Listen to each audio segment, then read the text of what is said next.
골로새서 전체를 어떤 구조로 되어 있는가 한번 살펴보도록 하겠습니다.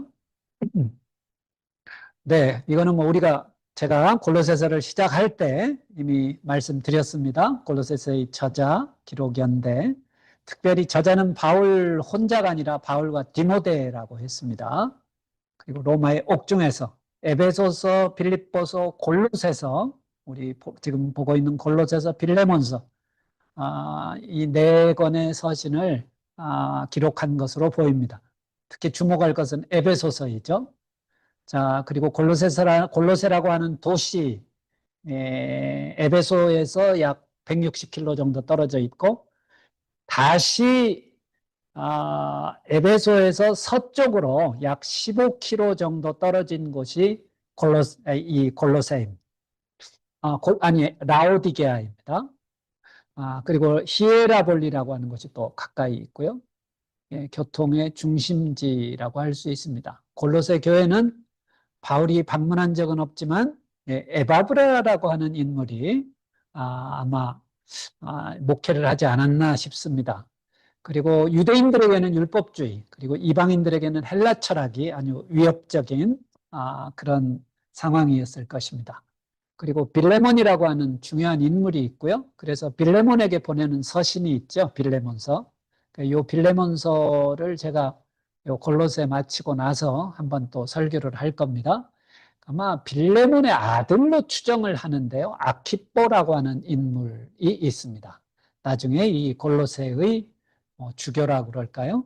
목회를 했던 지도자로 알려져 있는데요. 자, 골로새의 특징 뭐 잘 아는 겁니다. 옥중서신이고 에베소서하고 유사하고, 에베소서는 교회론이 중심이라면 이 골로새서는 기독론이 중심입니다.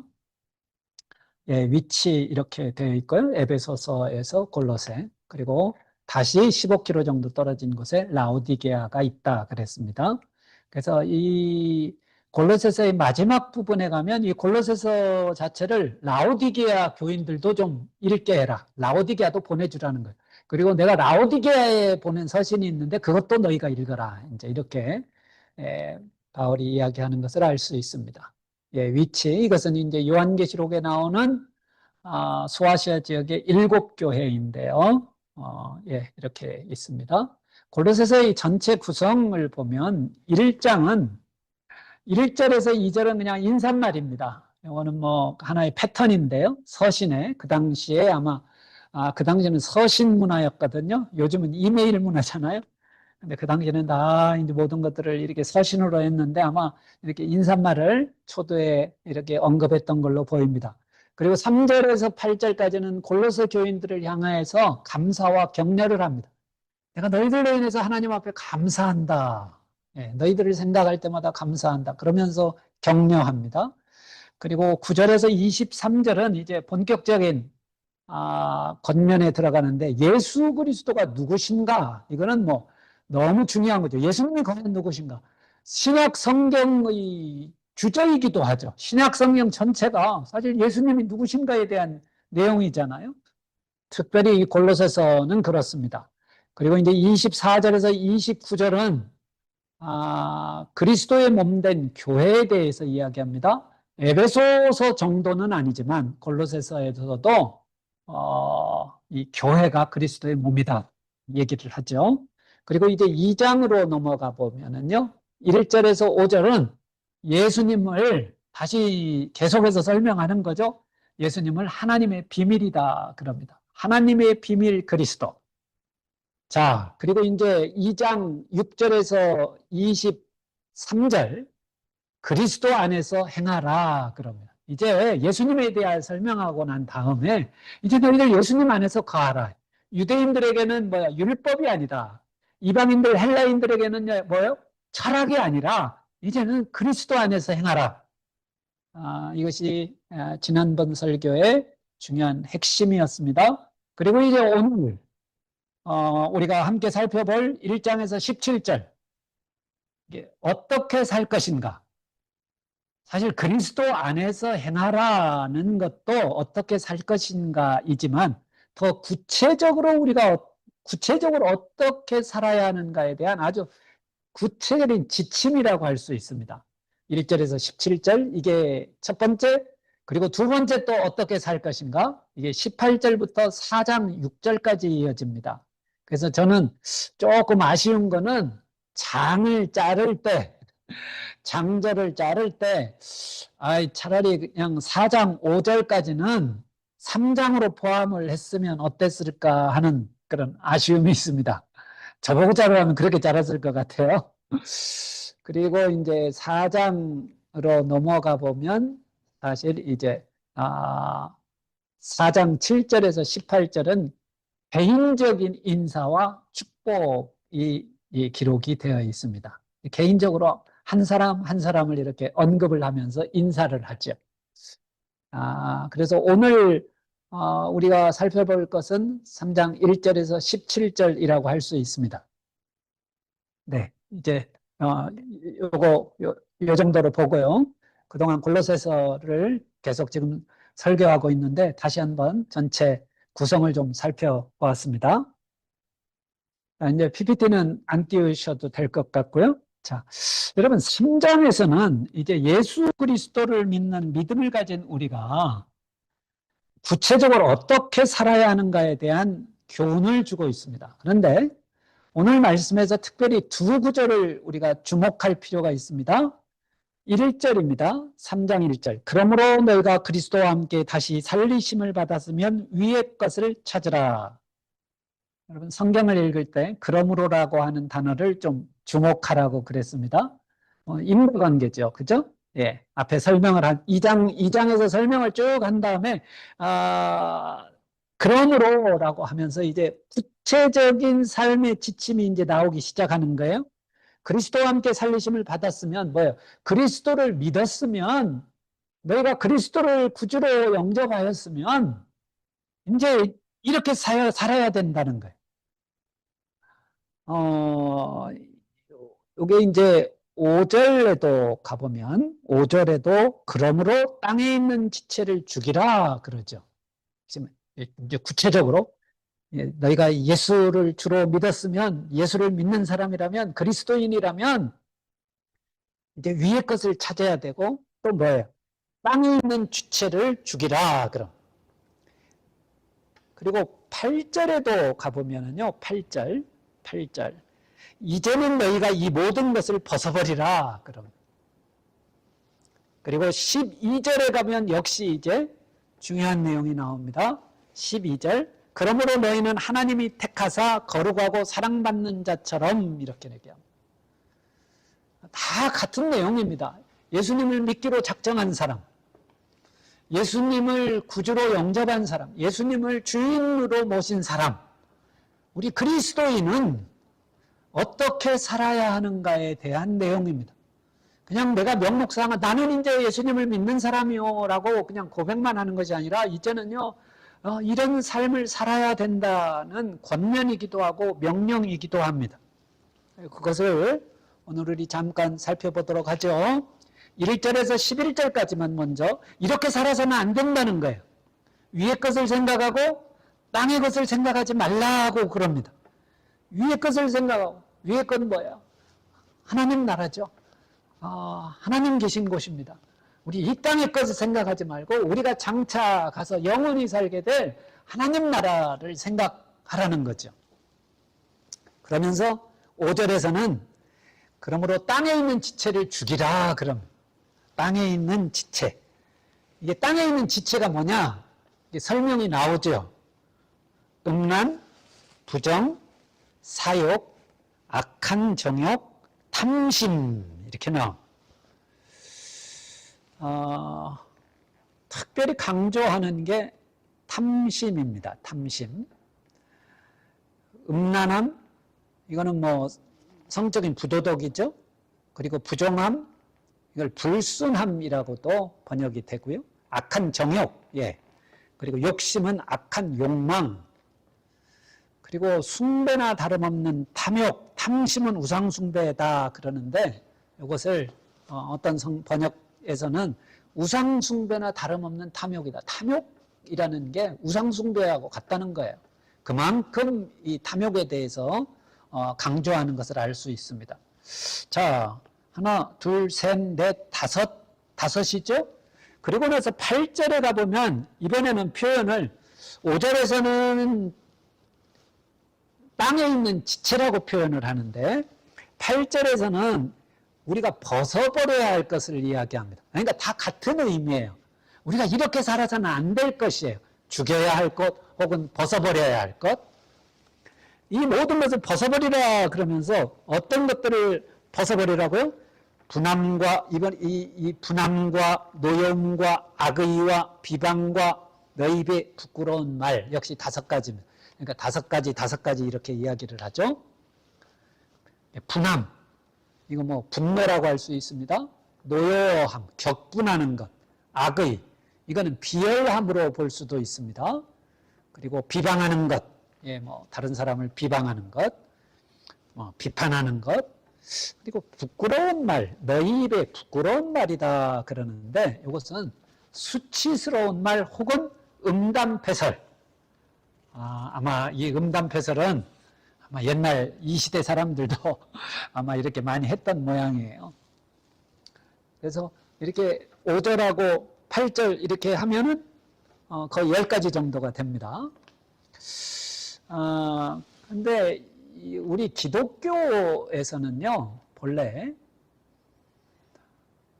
이게 우리 개신교 시대는 아닙니다만, 중세시대의 교황인데, 그레고리 1세가 있는데, 그레고리 1세가 정리를 했다고 하는데, 7대 죄악이 있습니다. 특별히 이 7대 죄악이라고 이렇게 규정한 것들이 있는데, 오늘 여기에서 얘기하는 뭐 이렇게 10가지하고 이렇게 중복이 되는 것들도 있습니다. 그냥 참고로 말씀드리면 여러분 뭐가 정말 나쁜 죄인 것 같아요? 첫 번째가 교만입니다. 교만. 자신을 지나치게 높게 평가하거나 타인이나 하나님을 경시하는 태도를 교만이라고 합니다. 우리 기독교에서 정의하는 교만에 대한 정의예요. 모든 죄악의 근원이라고 그러죠. 성경에 보면 이 교만하지 말라는 게 참 많이 나옵니다. 그 다음에 인색입니다. 인색함. 돈이나 재물에 대해서 지나치게 탐욕을 하거나, 내내 이제 탐욕이 나오죠. 인색한 것. 이게 이제 2번째 죄악이라는 거예요. 그리고 3번째 죄악에 대하여 시기를 이야기합니다. 시기라는 거 뭐예요? 타인의 행복이나 성공을 질투하고 시샘하는 죄라고 이야기합니다. 4번째가 분노입니다. 분노. 오늘 말씀에도 분함이 나오죠. 분함. 통제되지 않는 분노를 이야기합니다. 그리고 이제 5번째 죄악을 음욕이라고 합니다. 오늘 말씀에도 보니까 음란함이 나오죠. 음란함. 육체적인 쾌락, 특별히 그런 성적인 욕망에 지나치게 빠지는 죄를 음욕이라고 합니다. 이게 우리 기독교에서 7대 죄악 가운데 이렇게 5번째로 이야기를 하는 거예요. 그 다음에 6번째가 탐욕입니다. 6번째가 탐욕.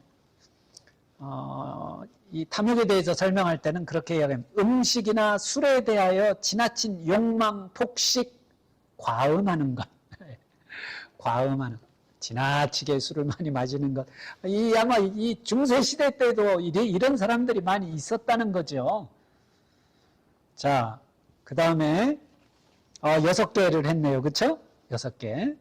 6가지를 했는데, 오늘 여기 오늘 골로새서에 나오지는 않지만 사실은 성경에서도 굉장히 경계하는 그런 죄악이 있는데 이게 뭐냐?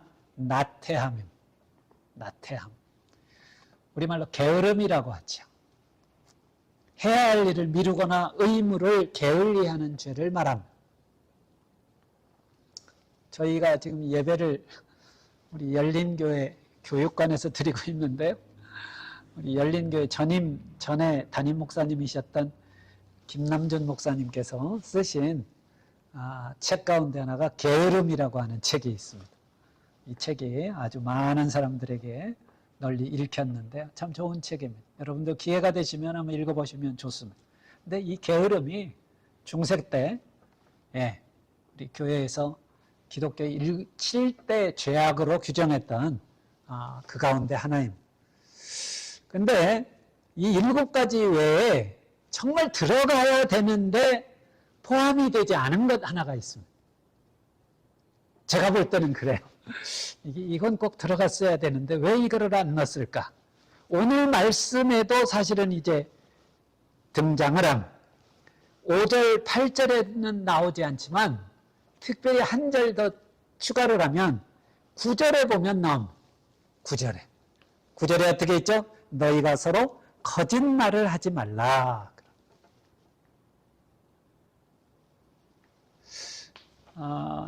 거짓말은 정말 그리스도인으로 예수님을 믿는 사람으로 예수를 주로 삼은 사람으로서는 해서는 안 될 일입니다. 그것을 뭐예요? 옛사람과 그 행위를 벗어버리라. 너희가 새 사람을 입었으니까 너희들은 이제 거짓말하지 말라는 굉장히 중요하게 다루는 그런 내용입니다. 그렇죠? 자, 이게 보니까 하지 말라는 거예요. 이런 삶을 살지 말라는 거예요. 이거는 너희들이 새 사람이 됐으니까 해서는 안 된다는 거예요. 죽이라, 벗어버려라 라고 표현을 합니다. 자, 그렇다면 이제 당연히 뭐예요? 하지 말라만 있는 게 아니라 당연히 좀 이렇게 살아라고 하는 게 있습니다. 그게 12절부터 이제 17절까지 12절부터 17절까지는 대신 이렇게 살라. 이걸 입으라는 거예요. 12절 볼까요? 그러므로 너희는 하나님이 택하사 거룩하고 사랑받는 자처럼 하나님이 택하시고 하나님으로부터 사랑을 받는 자이니까 이제는 너희들이 이렇게 살라 이야기예요. 여기도 보니까 몇 가지가 나옵니다. 뭐가 나오죠? 이제 17절까지 이렇게 가면 거의 9가지 정도가 나오는데요. 한번 찾아봅시다. 첫 번째가 뭐예요? 긍휼입니다. 긍휼.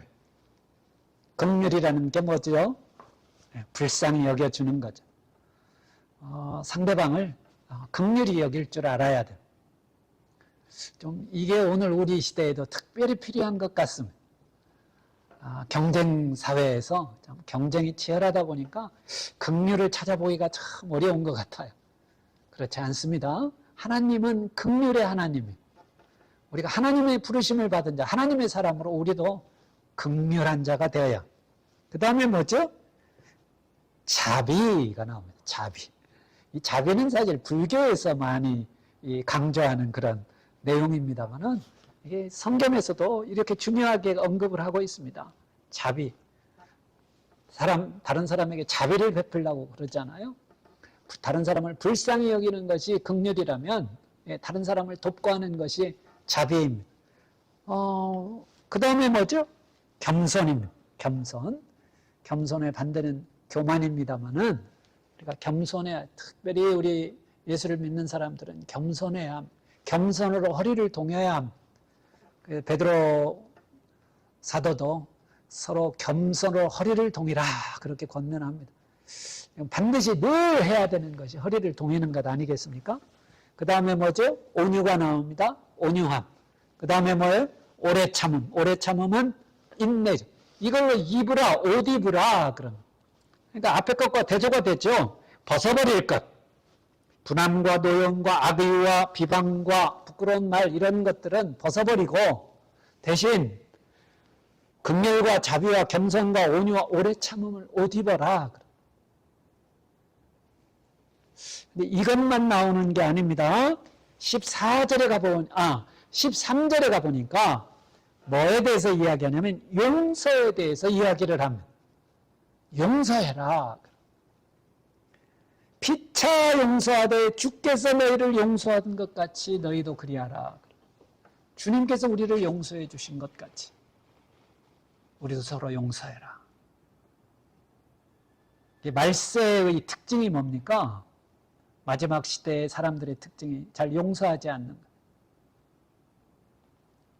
국가적으로뿐만 아니라 개인적으로도 그런 것 같아요. 자, 그 다음에 또 강조하는 게 뭡니까? 14절에서는 사랑을 더하라. 사랑하라는 거예요. 이게 온전하게 내는 띠다. 긍휼, 자비, 겸손, 온유, 오래 참음의 용서 플러스 또 사랑입니다. 그리고 또 15절에 가보면 어떤 항목이 나오느냐? 그리스도의 평강이 너희 마음을 주장하게 하라. 평강이. 그렇죠? 유대인들은 인사말이 샬롬이에요. 샬롬. 평강입니다. 근데 지금도 오늘날에도 이 이스라엘이 평강이 없는 것 같아요. 막 미사일이 날아다니고요. 우리 소희 간사님 아마 다음 주에, 다다음 주인가요? 아마 이스라엘을 간다고 하는데 좀 걱정이 됩니다. 잘 다녀오세요. 평강이 너희 마음을 주장하게 하라. 평강은 환경적으로 평강이 우리에게 막 주어지는 게 아니라 어떻게 보면 우리가 결심하는 거예요. 평강, 그리스도 안에서 주님이 주시는 평강이 우리를 주장하도록 해야 됩니다. 그리고 또 뭐가 나오죠? 너희는 감사하는 자가 되라. 감사하는 자가 되라. 그래서 제가 아침마다 늘 생각하는 것이, 아침마다 어쩌면 기도하는 것이 묵상하면서 하나님 저에게 평강을 주십시오. 그리고 이제 또 감사의 조건을 찾습니다. 하나님 감사합니다. 이거 보니까 9가지나 돼. 9가지. 긍휼, 자비, 겸손, 온유, 오래 참음, 용납, 사랑, 평강, 감사. 근데 이 평강도 그렇고 감사도 그렇고요. 가만히 생각해 보니까 이게 어떤 내용이냐면 한마디로 요즘 이 시대에는 아마 이런 단어가 없었겠죠? 스트레스라고 하는 단어가 없었겠죠. 가만히 생각하니까 스트레스 받지 말라는 거예요.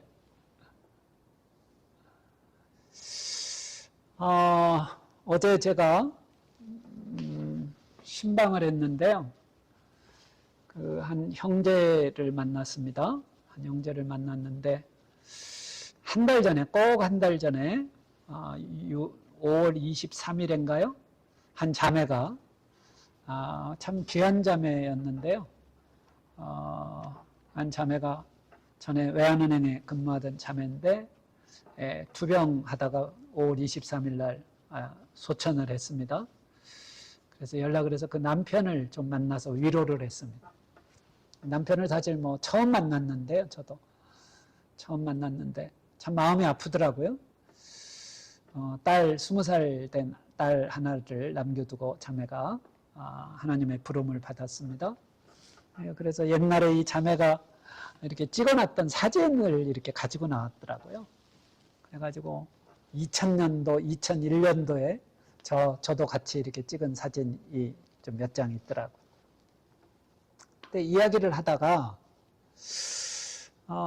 이제 자매가 이제 암 진단을 받고 암 투병을 상당히 오랜 기간 10여 년 넘도록 2012년에 진단을 받았던데 저하고 뭐 비슷한 시기에 이렇게 진단을 받았더라고요. 그리고 그랬는데 이제 이 자매가 이제 전이가 되는 바람에 몇 차례 이제 치료도 하고 수술도 하고 뭐 항암 치료도 하고 이렇게 했는데 결국 이것이 재발이 돼가지고 결국은 지난 5월 23일 날 소천을 했습니다. 아직 젊은데 아직 50대인데 그래가지고 이제 어떻게 얘기를 하다가 도대체 왜 이런 암에 걸려서 이렇게 됐을까 얘기를 하는데 남편이요. 의사들도 뭐 이렇게 다 진료하고 뭐 이랬는데 뭐 유전적인 것 이런 것들 전혀 없고 그냥 한 가지 추정하는 것은 스트레스였던 것 같다 그러더라. 그 당시에 아무튼 그 은행이 굉장히 좀 어려움이 많이 있었습니다. 어려움이 있어가지고 직원들 시간을 내 가지고 뭐 여의도에 가서 국회에 가가지고 뭐 이렇게 어떻게 보면 그 데모도 하고 뭐 그러느라고 아무튼 힘들었죠. 직장 생활 자체도 힘들고 직장의 여건도 어렵고 또 우리 자매가 또 뭐 이사를 해가지고 출퇴근하는데도 좀 어려움이 있었던 것 같고요. 여러 가지 요소가 이 자매에게 아마 그런 스트레스를 준 게 아니겠는가. 아무튼 그렇게 이제 추정을 하더라고. 그래가지고 제가 집으로 돌아오면서 그런 생각을 했어요.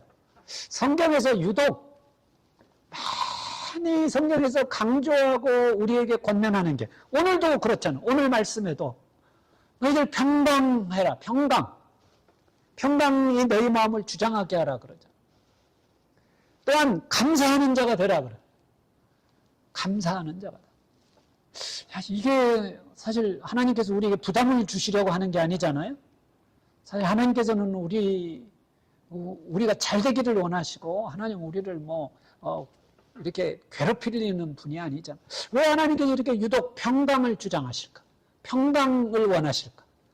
유독 왜 이렇게 감사하라고 그러실까?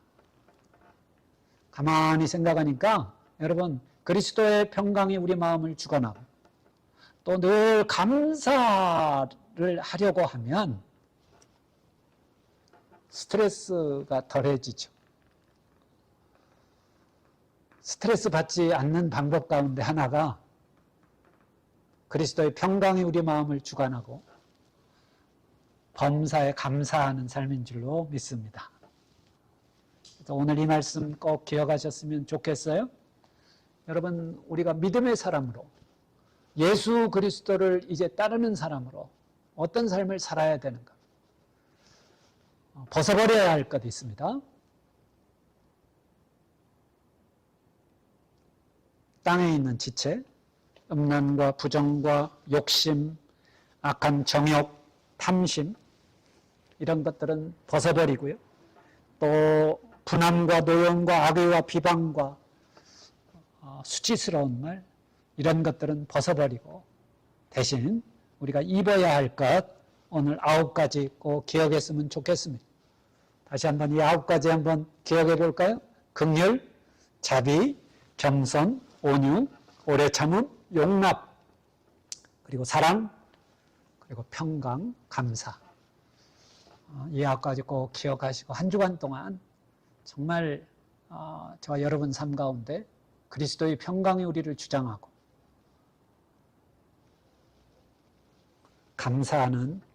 감사가 넘치는 그런 한 주가 되기를 바랍니다.